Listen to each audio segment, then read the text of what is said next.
জাতীয় নাগরিক পার্টির দলীয় প্রতীক বা মার্কা শাপলা হতে হবে, অন্য কোনো অপশন নেই।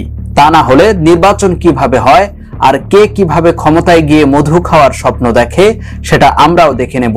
এমন মন্তব্যই করেছেন দলটির উত্তরাঞ্চলের মুখ্য সংগঠক সার্জিস আলম।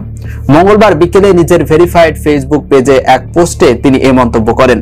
তিনি বলেন, ইলেকশন কমিশন সচিব বলেছেন মার্কার তালিকায় শাপলা নেই, তাই এনসিপি শাপলা প্রতীক পাচ্ছে না।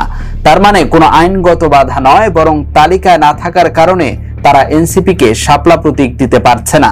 সার্জিস আলম অভিযোগ করেন, এনসিপি প্রথম নিবন্ধনের জন্য আবেদন করার সময়ই স্পষ্টভাবে জানিয়ে দিয়েছিল শাপলা প্রতীক চাই, কিন্তু এতদিনেও তালিকায় প্রতীক যুক্ত করা হয়নি।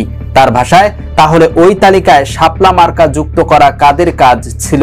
এতদিন কি তারা নির্বাচন কমিশনে বসে নাটক দেখেছে, নাকি স্বাধীন প্রতিষ্ঠানে বসে অন্য কোনো প্রতিষ্ঠান, দল বা এজেন্সির কথা মতো উঠবস করেছে? তিনি হুঁশিয়ারি দিয়ে আরো বলেন, সকল ধরনের ভণ্ডামিকে রাজনৈতিকভাবে মোকাবেলা করা হবে।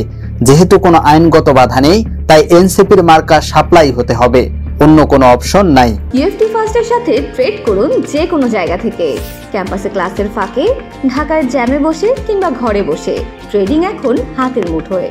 তাই ট্রেড করুন যখন খুশি, যেখানে খুশি।